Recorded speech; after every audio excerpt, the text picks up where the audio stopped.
Hi guys, Adam here again.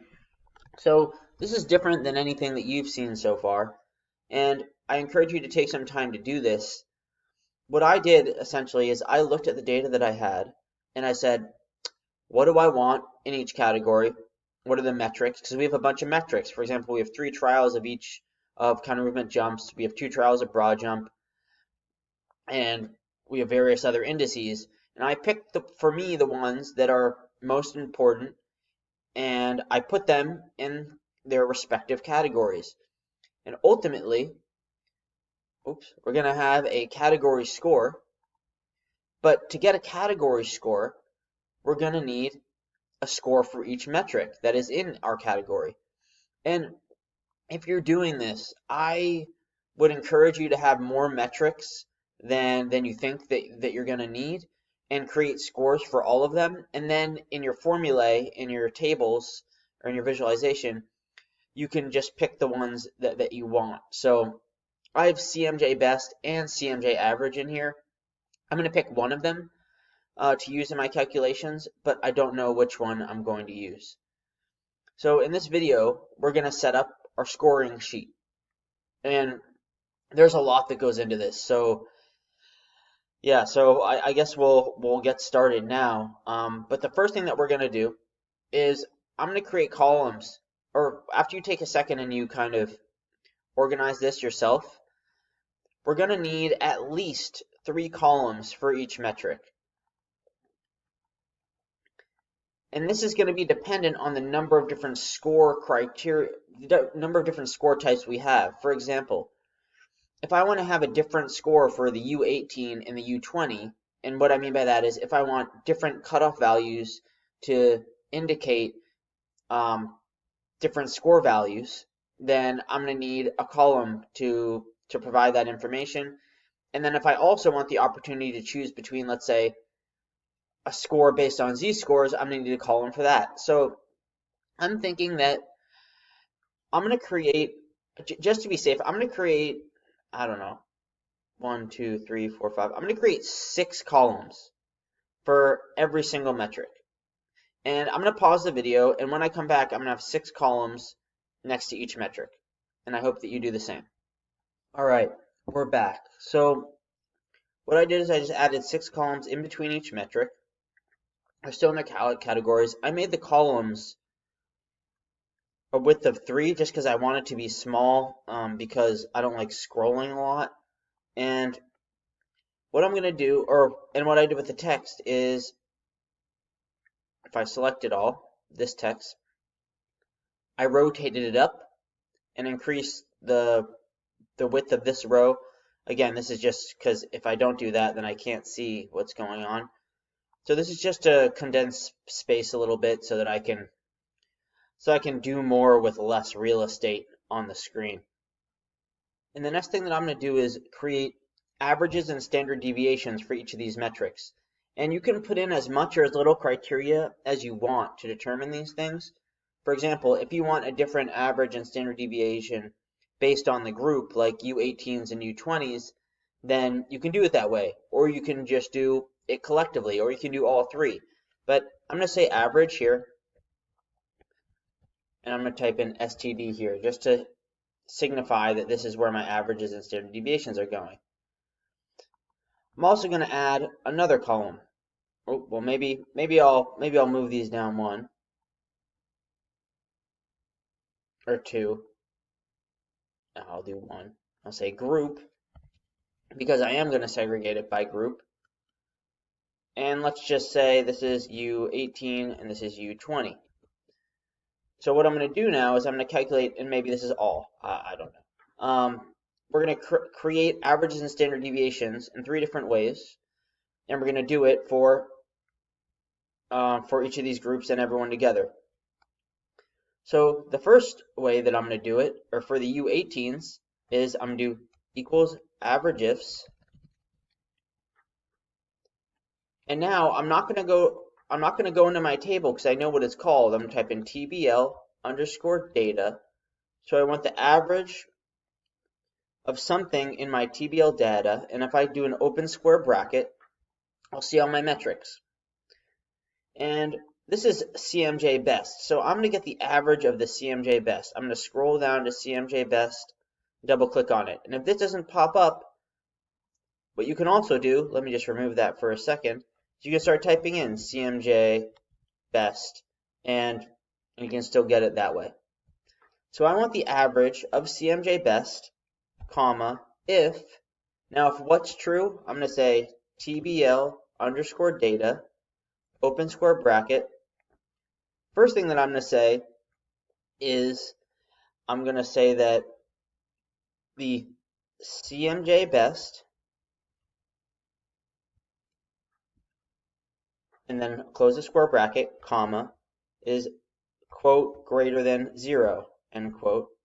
And now if I close this off, I'm going to close off that formula and click enter. What this is telling me now is this is giving me the average in my data set for the best CMJs. And I'm making it a number. Oh, it won't show up if I do decimal points because the columns are so small. Maybe I make them all 4 width instead. Or 5, just to show some things. So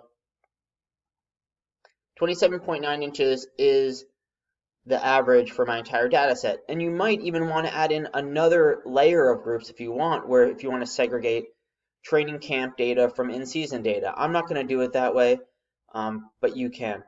And all you would do there is you would add in another piece of criteria and say, also if the season or the event type is training camp, and also if the event type is in season, if you're going to segregate it out that way. So this actually, I can copy this and paste it here because that's our all formula, including all players. But now for this one, I need an additional piece of criteria. I only want the average for the U18 group. So I'm going to remove this parenthesis and I'm going to click comma, say, and also if, so I want the average counter movement jump best if the counter movement jump best is greater than 0, and also if TBL underscore data, open bracket, the group, close the square bracket, comma, is equal to, I'm going to select this cell right here. You could also type it in manually. We'll do it both ways, but I'm going to close this off, and maybe I'm just going to lock this cell in with $signs, and I'll click enter. And it's actually the same. And I don't know whether or not that's because the U18s is, if there's consistency across the groups or not, but I'm going to copy this, I'm going to paste it here, and I'm going to now say, instead of it being equal to D3, I need it to be equal to E3. And now, I wonder what this is going to look like. I just want to make sure that I did this right. Let's see, 10. Let's add some decimal points here, because these are random numbers. So, since all my numbers are random and it's systematically done, the averages are very similar, but notice that they're different. So, although they appear to be the same, your groups are probably going to be very different. These numbers are actually different. So what we're doing is right. And the alternative to this, instead of saying the group equal to D3, I could have the group equal to, quote, U18, end quote, and then close my parenthesis. And if I do that, it'll be the same. So just to show you, I'm going to copy this formula, paste it down, change U18 to this cell, and close a parenthesis, and they'll both be the exact same number. So this one, the second one, relies on you spelling U18 as U18, but it also creates a dynamic environment where if you wanted an average for some other group, if you have many groups, you could change this. So if I change this to something else like U25 and click enter, it's not going to work because it doesn't recognize the group in our data set. So that's an important distinction to make. I'm going to do it this way. I like referring to cells. It creates consistency. So I'm going to copy this formula and paste it up. Delete that one. And now what I'm going to do, like I do with all my formulae, is I'm going to do the if error. So if there's an error with anything going on here, comma, let's make it blank. And I'm going to do the same thing here. If there's an error with this formula, comma, let's make it blank. And then I'm going to do the same thing here. If there's an error with anything going on here, comma, let's make it blank. So now I have averages for these three groups. To get standard deviations, let's do the first one first. I'm going to do equals std. I'm going to do stdevp. But before I do that, I'm going to say if open parenthesis. So I just don't want the standard deviation, even if there are zeros involved. I don't know how it affects it. I want it only when the values are greater than 0. So I want the standard deviation if table data CMJ best is greater than 0, comma. And if that's true, I'm pretty much saying what I want the standard deviation of, which is just table data CMJ best. And I'm going to close the parenthesis, both of them. And I'm going to hold down Control, Shift, and click Enter. And I'll know that I did that right if I see square brackets or curly square brackets on the end of my formula. If I don't do it right, like that, they won't be there. And the reason, so for me, both work. I'm in an updated version of Excel, but for you, it might not. So if it doesn't, you got to hold down Control, Shift, and Enter when you're entering in the formula, and that should give you the standard deviation. Now we already did most of our work. So I'm going to copy this formula and paste it here. But after this, if CMJ best is greater than 0, I'm going to go right after the comma and say if, because we have another condition, if TBL underscore data, open square bracket, group, if the group is equal to whatever this group is here. And I'll lock it in, even though we don't have to. I just have a habit of doing that for whatever reason. Doesn't really matter. Comma. So if both of those things are true, then we want the standard deviation. And I'm going to put another parenthesis in because we created another open parenthesis with our new if statement. And I'm going to hold down Control, Shift, and click Enter. Now that's the standard deviation for the U20s. Now what I can do is I can copy this formula and paste it here and change E3 to D3. And Control, Shift, Enter. And now what we have here is standard deviations and averages for these three groups for this metric. So what we're going to have to do is we're going to have to do this for every single metric, unfortunately. I don't know if there's a quicker, there probably is a quicker way to do this, actually, if we locked some columns in, but I'm just going to do it this way. So I'm just going to copy them all and then put them where they need to go and just do a copy and paste job. So you don't have to follow me for this. I'm just going to do it anyways so that you can watch, but I'm just going to paste them in. I'm going to change CMJ best inside each one to CMJ. Or you know what an easier thing to do might be? If I just copy this formula. Here, hold on. I'm going to remove the locking from here. I'm going to say just D3. And I'm going to click Enter. It's not going to change anything, but these cells are not locked anymore. So what you'll see is, change that to E3. That doesn't need anything.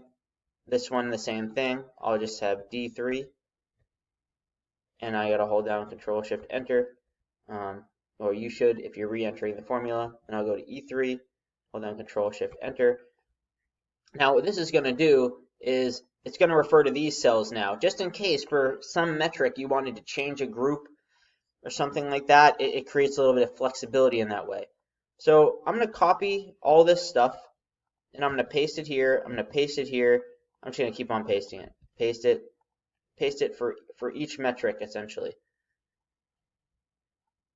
And I'm pasting it in the column that the metric resides in. in the same spot. I'm going to keep on pasting it.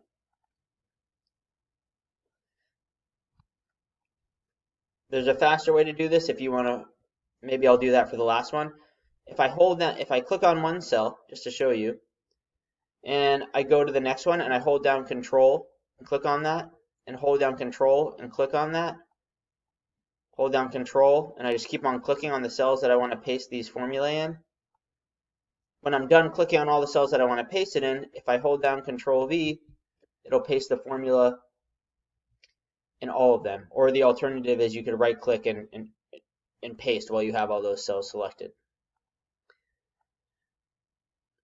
Now, what I can do quickly here, if these are the names of the information that I want, of the actual metric headers, which I believe they are, and that would be a really good thing to do, is if name these the same way that they're named here.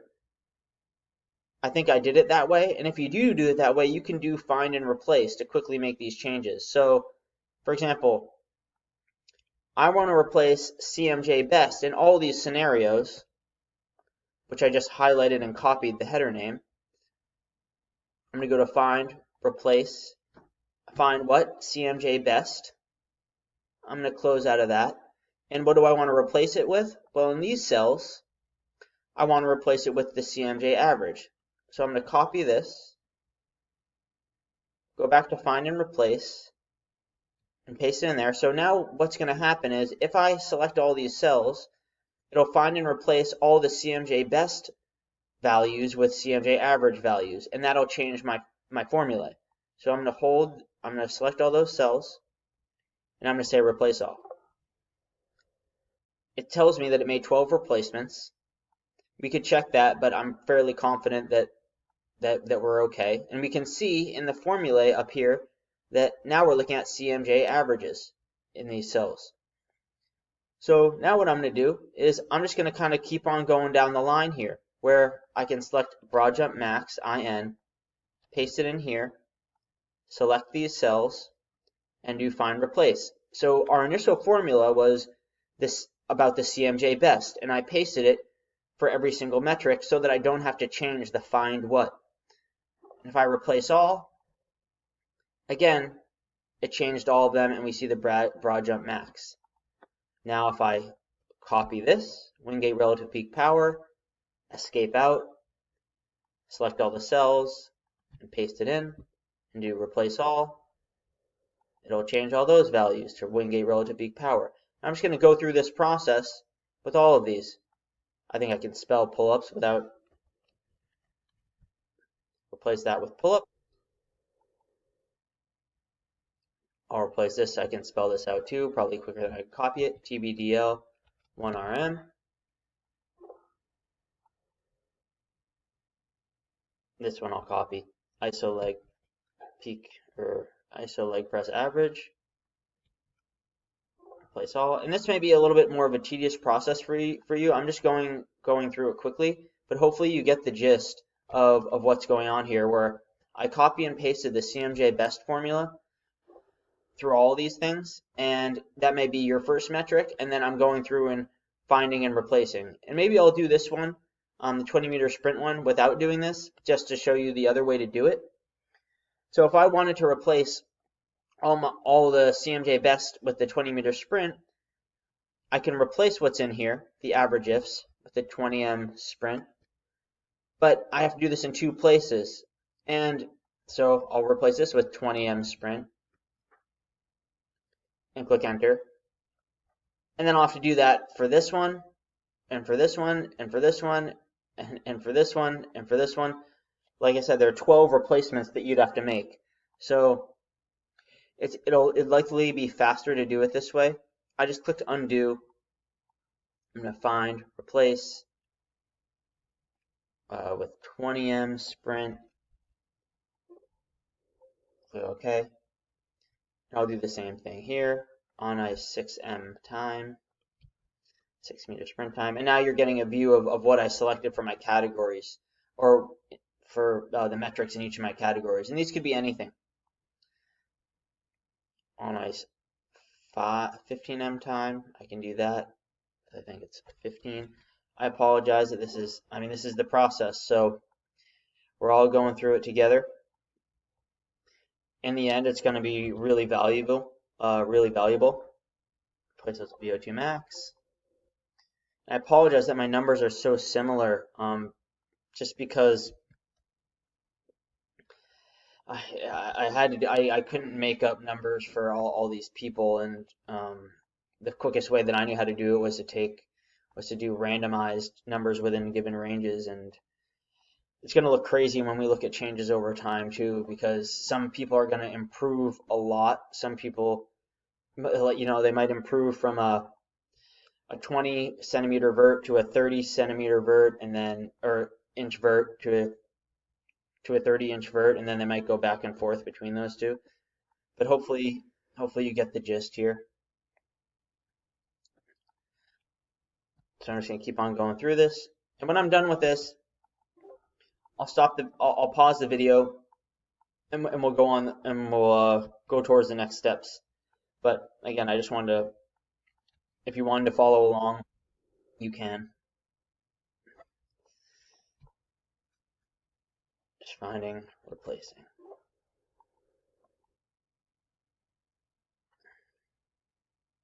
One thing that we might have to do with asymmetry values, I haven't really even thought about it yet. We're probably going to have to quantify the direction and the magnitude, and getting a standard deviation and an average for these probably doesn't make sense. So I might do, we'll probably have to change these a little bit, but I'll go over that maybe in the next video or at the end of this.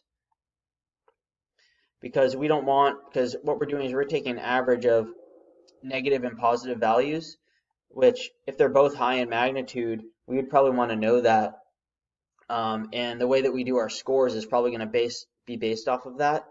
And we won't get that if we're doing averages. We'd have to convert them into absolute values to do that. Okay. So I'm done with all my metrics. Pause the video for a second. So now that we have averages and standard deviations, if we wanted to create cutoff values based on z-scores, we could. And that's what we're going to do now.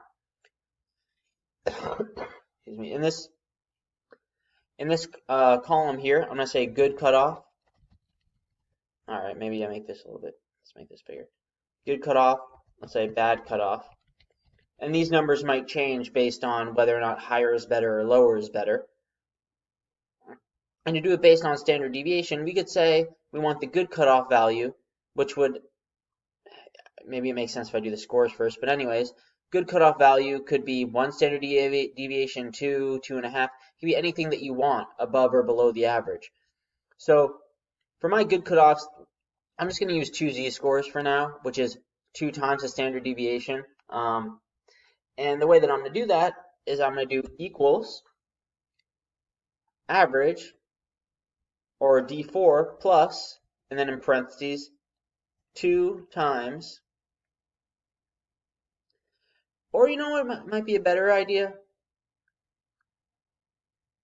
Let's insert another column here. Let's say STD number. And I'm going to put in 2 for all of these.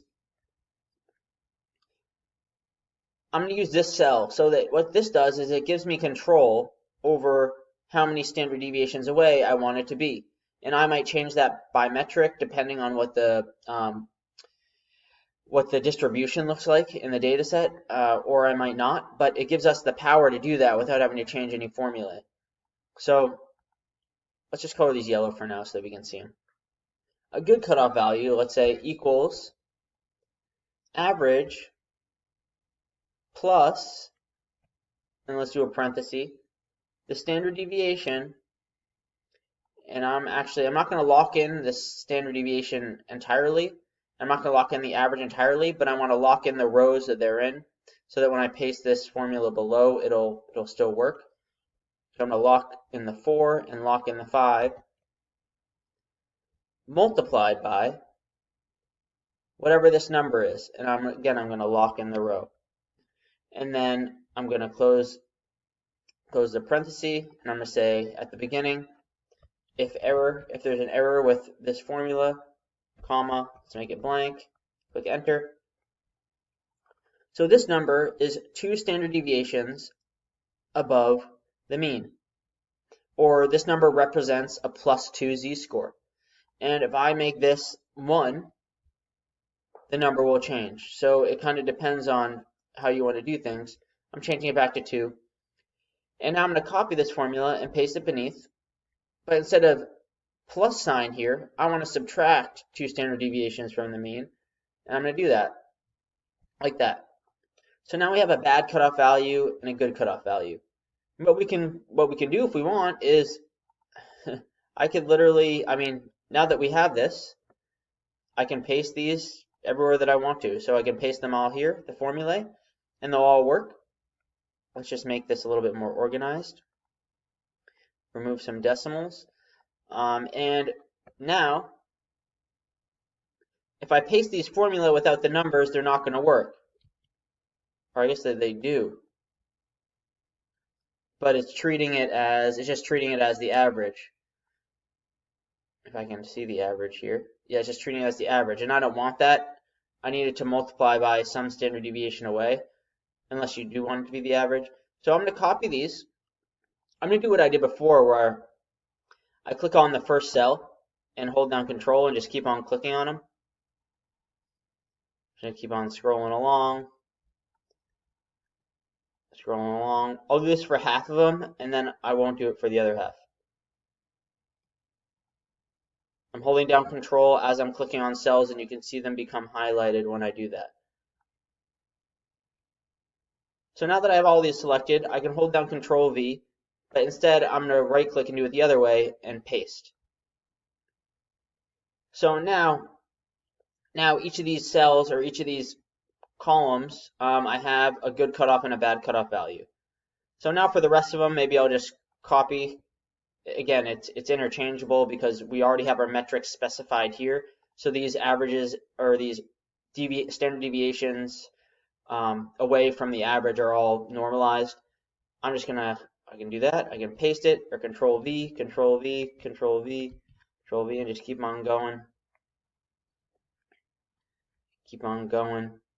And honestly, I probably wouldn't use standard deviation for the asymmetry stuff. I don't know if it matters that much, but I honestly, yeah, see, and we're going to see values like that, where a negative value is below the standard deviation. Maybe we think about how to deal with this now. But so what you should have when you're done that is you should have the number of standard deviations here, a good cutoff value and a bad cutoff value, which are plus or minus this number of standard deviations. And you should be able to change it in any cell. So if I change this to 1.5, the number should change. Or if I change it to 1 or 0.5, again, you'll notice that the range gets smaller and smaller as I do that. Click 2. Okay. All right, I just need to think about this for a second. The Y-balance composite score, that's fine to do it that way. But the way that we're going to deal with the percent differences is going to be through manipulations in our main database, where essentially what we're going to do is we're going to create absolute values for each and a direction. And we can do that by going to our data, and we're going to create some more in-table calculations. I'm going to add them to the end of the table, or maybe, why not just do them here? We're already doing it this way. So we have 1, 2, 3, 4. 1, 2, 3, 4. Add 4 columns. And then we have 1, nope, that's not an asymmetry. Where is another asymmetry one? And we have 1 here. Let's add another one. Do we have any others? Those are all the asymmetry values that we have. Let's call this abs, iso leg press %diff. And maybe I'm just going to copy all these column headers and paste them in here. And I'm just going to put abs in front of each ABS. And I'm going to probably remove those numbers at the end of this abs. Say abs, abs. and then it'll bring me back around. I'm going to remove the number. This is just cleaning some stuff up. And we know the direction based on the sign here. If we want to, we can add a direction also. Why not? It'll make things more clear. But ideally, I try to limit the number of columns in this table. So let's say I'm just going to copy these headers, paste them here, and I'm going to say dir for direction. I'll remove the number. dir for direction. Essentially, what we're getting now is we're getting magnitudes and directions for each of these asymmetries that we see. dir, remove the number, and dir, remove the number. Consistency is important, especially when you're trying to deal with a lot of formulas at once or you want to interchange things. So I try to be as consistent as possible.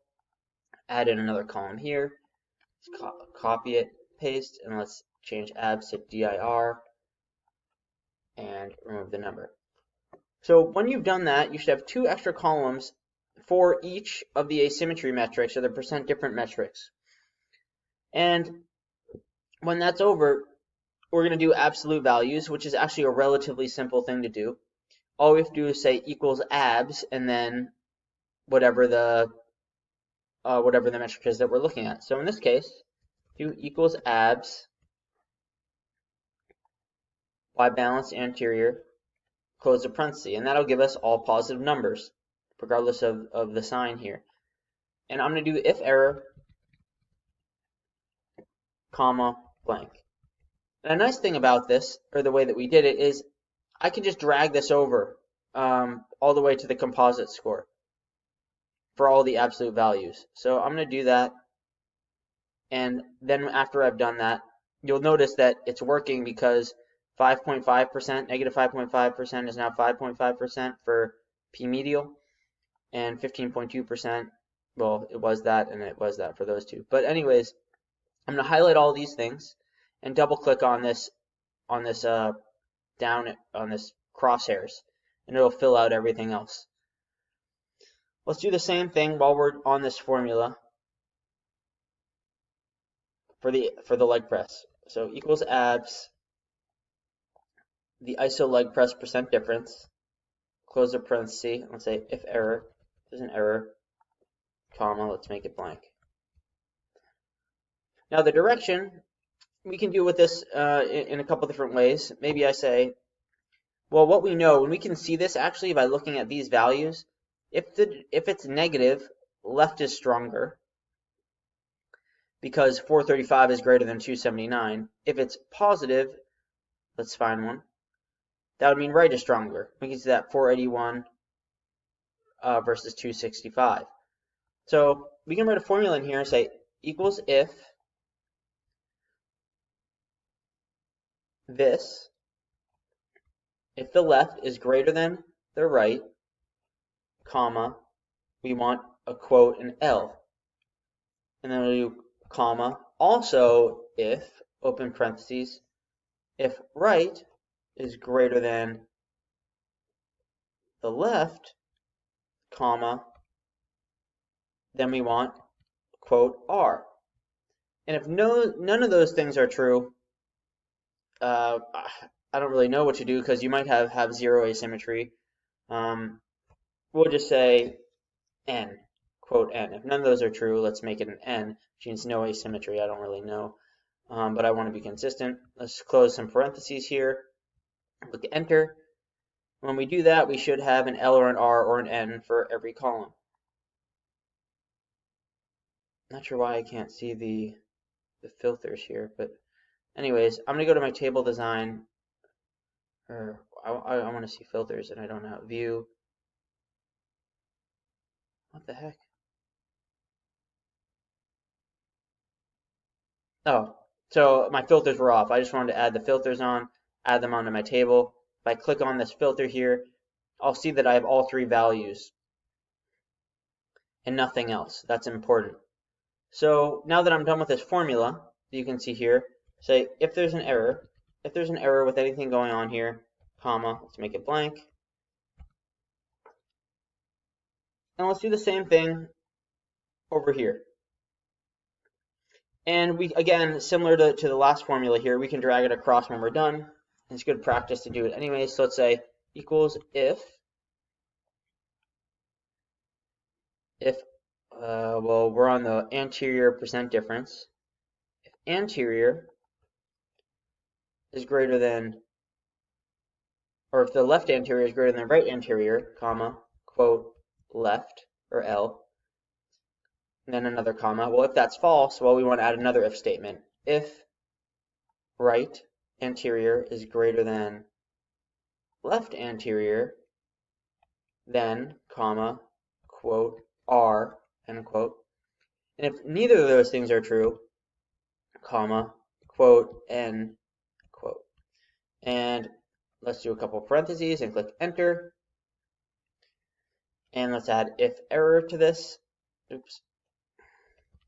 If there's an error with any of this, comma, blank. And again, if I click on this, we should see L's, R's, and N's. And if I do, for whatever reason, I'm going to use the filter and click on the N's. We're getting people with zeros or with no data. So I could add another piece of criteria in here, which I actually might do. Yeah, that's actually a pretty good idea. That's a good idea. So that's good that I use that filter. And I would encourage you to continuously check your data and make sure things are working right. I'm going to add in another piece of criteria here. So I get it when those two things, like, so we have left, right, and now instead of just having N, I'm going to say also, after that comma next to the R, if, open parenthesis, this. So it's really if either of these are blank that I want it to, so it doesn't really matter, but if that equals blank, comma, then I want no test, end quote, and then comma.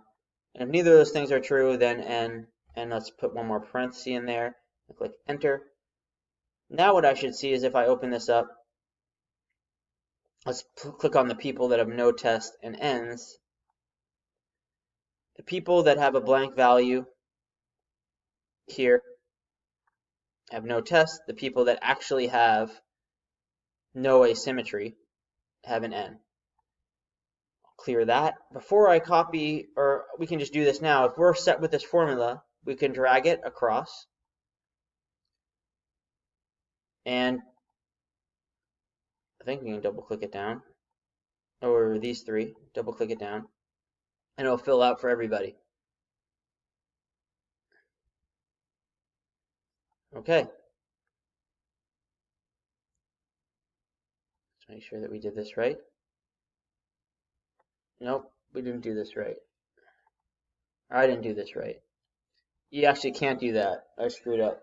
So we're going to have to copy it, paste it to the next one. I'm just going to remove the data from here so that we know. Sorry about that, guys. Let's clear that out. And I actually don't even know if I can do, yeah, this one will work fine. This one won't, because as I drag it over, never mind, don't worry about it. So we're just going to have to change anterior to P medial. And we can actually do this pretty quickly if we want to. We can do another find replace. So I actually could copy this formula and paste it in these two cells, as long as I find and replace it. I'll do the last one manually, but if I go to home, find and replace, in this formula I want to replace anterior with P medial, and this is part of the consistency thing. Like, my headers are named very consistently, so I hope that if I replace those, that now when I go to my data, everything is P medial left, yet P medial right, P medial, all the P medials show up, and that's great. So I can do the same thing here. Do find replace anterior with P lateral. I'm going to do that. And the same thing will happen. And I'll get that. It doesn't like when I do that. It'll give me some green arrows and stuff. And now for this one, I'll just do it the other way. So instead of y balance anterior r, we want the composite, or sorry, let me go back so I say things clearly.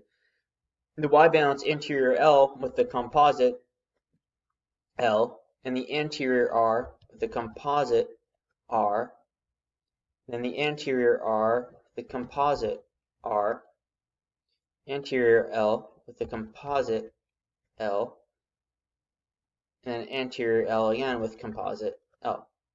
I'll click enter. The same thing will happen. It'll work, but it just wasn't as fast. And now what I'm going to do, because I don't like these green arrows, I'm going to highlight these two cells and double click this down. That'll get rid of them. And then there are still ones at the top. There are two ways to do this. This way is the way that I like, so I just drag this formula up because it's the same. And now my green arrows are gone. Actually, let me undo that and show you the other way. Oh, it won't even let me. The green arrows are just gone anyways. Okay, so now I'm going to go back here and add in the piece of criteria that I should have had before, where after the R, if, open parenthesis, this, Isometric Leg Press L equals blank, comma, quote, no test, end quote, and then comma. And if none of those things are true, then let's have an N, which means that there's no asymmetry. And I'm going to add in another parenthesis and click enter. And we do have people with no test, so I'm just going to look at the difference between these two, N and no test. We got one person with no asymmetry, and all these other people didn't test because they were probably hurt. Okay, so that was a long way of getting absolute asymmetry values. But now what we can do, I think, we'll see how this goes. I was very consistent with my naming, right? I was very consistent. So if I go to my score panel,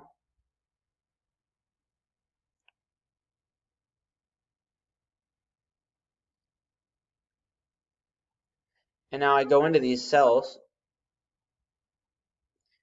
what I should be able to do, I don't care about the composite scores, I want them to stay the same, but for these differences, before the y balance, before everything with y balance in it, I put an abs for absolute values. So if I highlight all these things, as long as I'm consistent, I go to Format, Replace, and I change y balance with abs y balance. We'll see if this works. And I go to Replace All.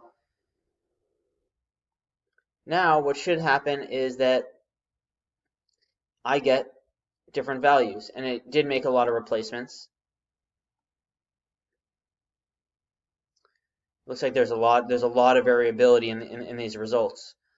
So using two z-scores probably isn't the, anyways, it wasn't the right thing to do, but I just want to make sure that we had the absolute values anyways. And now for the isometric leg press, I just got to do the same thing, where instead of ISO, for everything that I find with ISO in it, I want to replace it with abs ISO. And replace those. You notice I use find and replace a lot. I think it's a really quick way to do a lot of things at once. And that's all I'm going to do in this video. In the next one, we're going to go through arbitrary cutoffs also. And we're pretty much going to set up our system to then get scores for all of these based on, or in multiple different ways. So I hope that this was beneficial at the very least. I know it's a lot of tedious work, but great job so far, and I'll see you in the next one.